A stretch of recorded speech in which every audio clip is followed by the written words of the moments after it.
आप देख रहे हैं पब्लिक की आवाज न्यूज। मीरा रोड मुंबई से सटा हुआ वो हिस्सा जो कभी शांति और सुकून के लिए जाना जाता था, लेकिन पिछले 2 महीनों से मीरा रोड काफी चर्चाओं में है।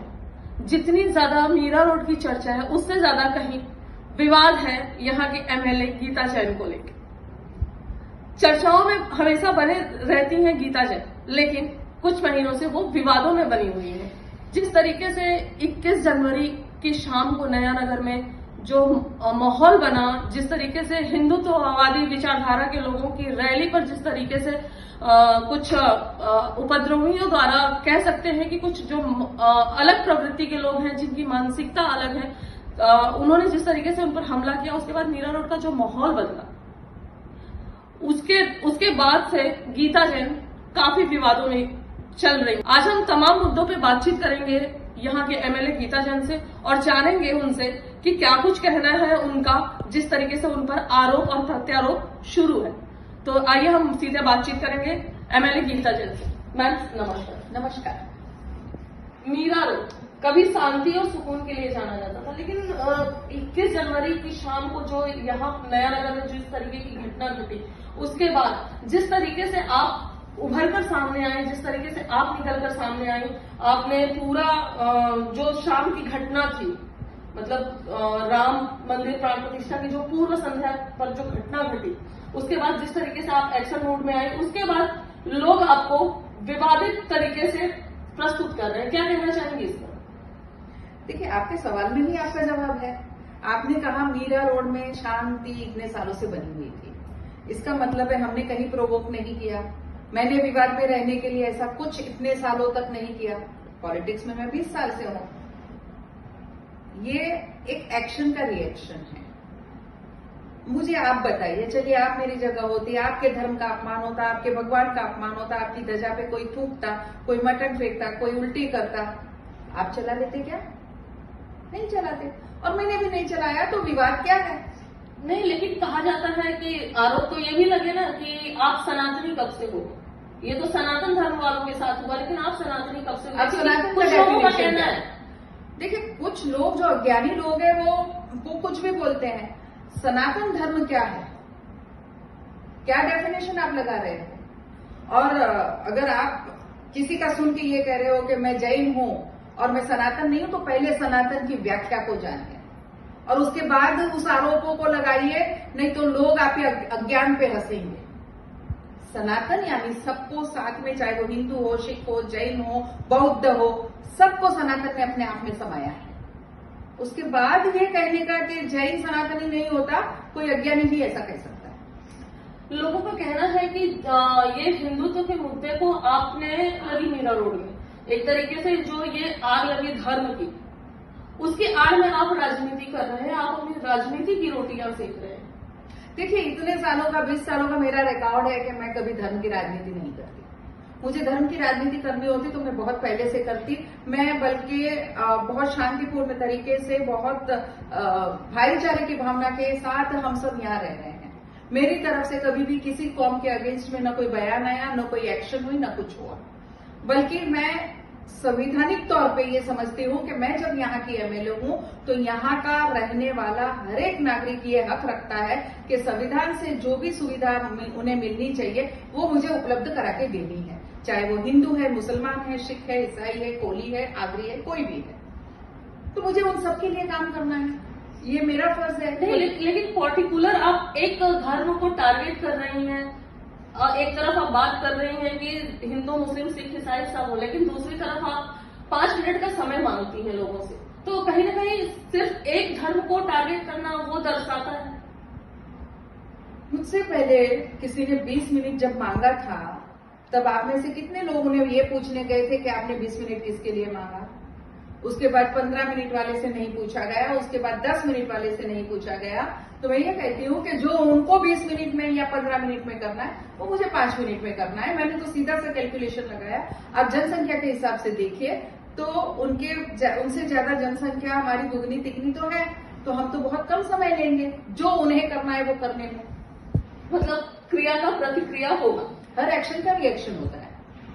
आप हाथ बढ़ाओगे, हम हाथ बढ़ाएंगे। ऐसा नहीं हो सकता, क्योंकि देखिए कैसा होता है कि जब किसी भी क्षेत्र की जनता जब अपना एक नेता चुनती है तो उससे उम्मीद रहती है, उससे अपेक्षाएं रहती है जनता की कि हमारा जो नेता है वो समभाव की राजनीति करेगा, समभाव की भावना लेकर आगे बढ़ेगा। अगर एक पक्ष गलती करता है तो दूसरा पक्ष भी उस गलती को दोहराए, ये कहां तक वाजिब है आपकी नजर? एक नेता संभाव से ही काम कर रहा है।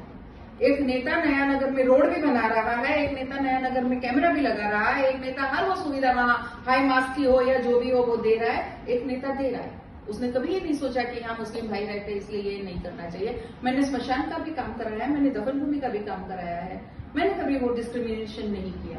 वो एक नेता करता है, लेकिन जो एक हिंदू धर्म के लोगों को करना चाहिए वो मैंने किया।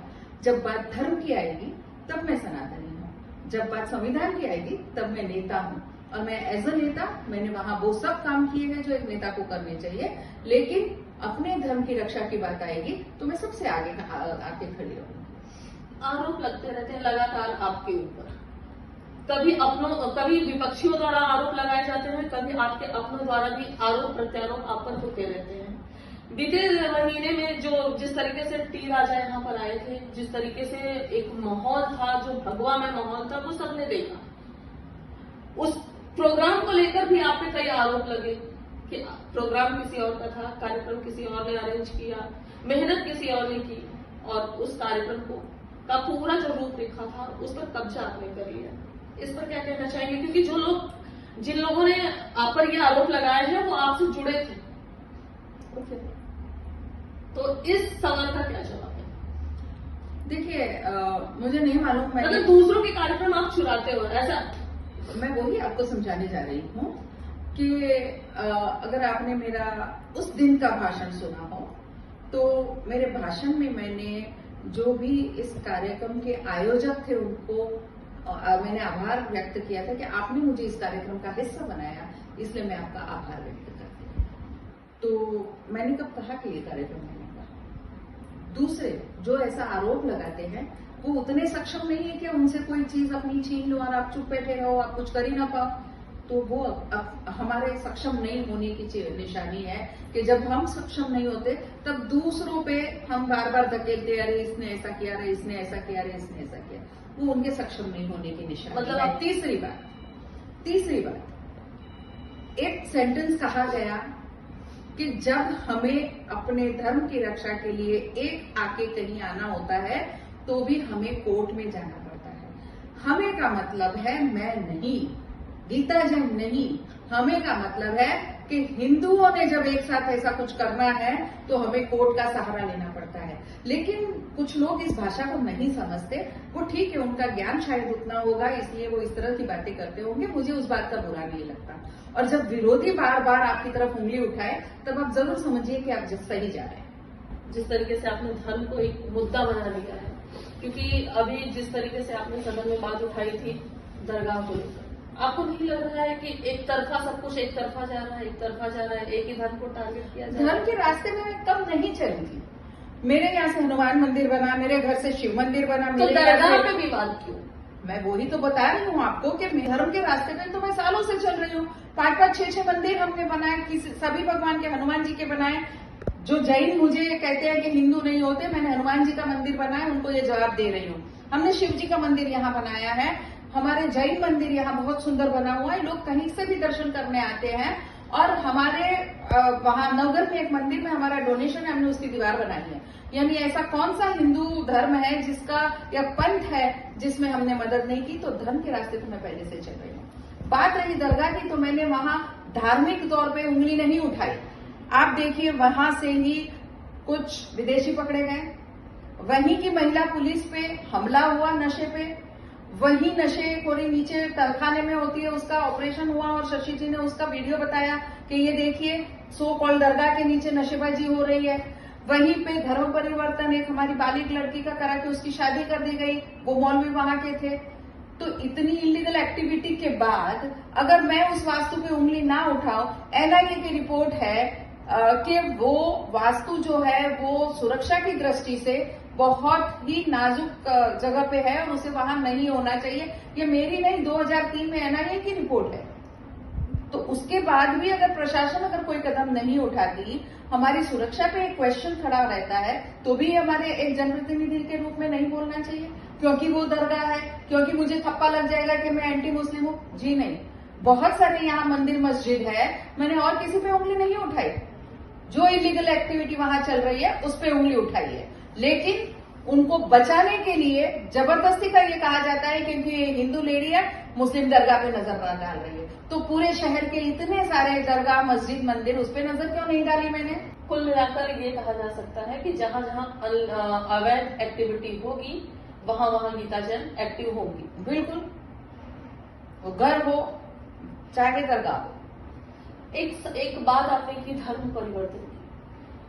धर्म परिवर्तन और लव जिहाद एक ऐसा मुद्दा बन चुका है कि आज सैकड़ों नहीं कह सकते कि हजारों की तादाद में लड़कियों का धर्म परिवर्तन कराया जा रहा है। ये किसी से छुपा हुआ नहीं है। क्या दूसरे धर्म इतने ज्यादा मजबूत हो चुके हैं कि हम मजबूर हैं अपना धर्म परिवर्तन करने के लिए? उन लोगों के लिए क्या कहना चाहिए? क्या आपको नहीं लगता कि कहीं न कहीं कमियां हमें हैं कि कोई भी हमारा आसानी से आता है और धर्म परिवर्तन करा के चला जाता है और हम कर लेते हैं? लव जिहाद की अगर हम बात करें तो लोग लव जिहाद के खिलाफ बोलते हैं कि लव जिहाद चल रहा है, ये ट्रेंड चल रहा है। क्या आपको नहीं लगता कि हमारे घरों में हमारे घरों से हमारे बच्चों को वो संस्कार मिलने चाहिए कि हमारे बच्चे उन सब चीजों को समझें? बिल्कुल, सबसे पहली बात ये है कि सभी माता पिताओं ने अपने बच्चों को समय देना चाहिए, उनकी एक्टिविटी पे नजर रखनी चाहिए। वो क्या कर रहे हैं, जो कर रहे हैं वो सही है या गलत है, चाहे लड़का है या लड़की, उस पर नजर जरूर रखनी चाहिए। उसकी एक्टिविटी का माँ बाप को पता जरूर होना चाहिए। किसी कारणवश अगर ऐसा हो भी जाता है, अगर लड़की चली भी जाती है, तो उसके बाद वो दुखी होकर वापस इसलिए नहीं आती, वो दुखी ही होनी है क्योंकि अगर उस इंटेंशन से आप देखिए, ये आप दूसरा कारण ये बार बार क्यों हो रहा है, क्योंकि एक पूरी ऑर्गेनाइजेशन इस पे काम कर रही है। क्योंकि एक जो ऑर्गेनाइजेशन है उसका काम ही ये है, टारगेटेड काम है। तो जब एक टारगेटेड काम होता है तो वो कहीं ना कहीं ज्यादा तादाद में होता है। हिंदुओं ने कभी ये नहीं सोचा कि हम ऐसा टारगेटेड काम करें, इसलिए हमारे यहाँ से ऐसी कोई तकलीफ उन्हें होती नहीं है। हमारे यहाँ से, बल्कि मैं उनका ये भी एग्जाम्पल देती हूँ, इतने सालों से मीरा रोड में हर धर्म हर जाति के लोग रहते हैं, हर एक की शोभा यात्रा निकलती है, मुस्लिम की भी निकलती है। कभी मुस्लिम शोभा यात्रा में पथराव किसी ने किया क्या? नहीं किया। तो आप ये समझिए कि जिसने गलत किया उसको हम जवाब दे रहे हैं, जिसने गलत किया ही नहीं उसको क्या जवाब दे? तो यही होता है, ये जो टारगेटेड ऑर्गेनाइजेशन लव जिहाद पे काम करता है।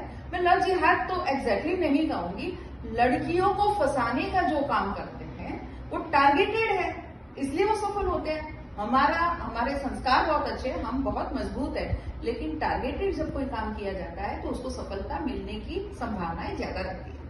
ऐसे में क्या हमारा ये फर्ज नहीं बनता है कि जिस तरीके से आपने कहा कि एक टारगेट सेट रहता है उनका, और ऐसा सुनने में आता है कि उनकी मस्जिदें होती हैं, कई मस्जिदों में देखा जाता है, तो वहां से उनको एक फंड अरेंज किया जाता है कि हाँ, उनको इस तरीके से अपने धर्म को आगे बढ़ाने के लिए ये फंड उनको खर्च करना है, इन्वेस्ट करना है। तो क्या हिंदू इतना कैपेबल नहीं है कि उनके मंदिरों से जो निकलता है वो हिंदुओं के डेवलपमेंट में खर्च किया जाए, ताकि ऐसी ये जो संभावनाएं बढ़ती है वो कम हो? कहा, अब आपका ये अगर मतलब है कि आर्थिक कमजोरों को हम सहायता दें, तो मैं जैनियों की ऐसी 10 संस्था बता सकती हूँ जो आर्थिक कमजोरों को पढ़ाती भी है, उनका घर भी चलाती है, अन्नदान भी करता है।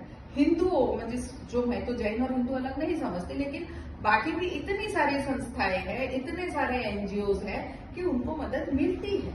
मैं फिर कहती हूँ, जब ये टारगेटेड ब्रेन वॉशिंग का काम चलता है तब वो संभावनाएं ज्यादा बढ़ती है कि वो सफल हो जाए। एक आखिरी सवाल, आने वाले समय में इलेक्शन लगने वाले हैं, आपको भी पता है कि कुछ दिनों में लोकसभा के इलेक्शन। ऐसे में जो छवि आपकी बनाई जा रही है, क्या लगता है कि जनता आपको दोबारा चुनकर लाए?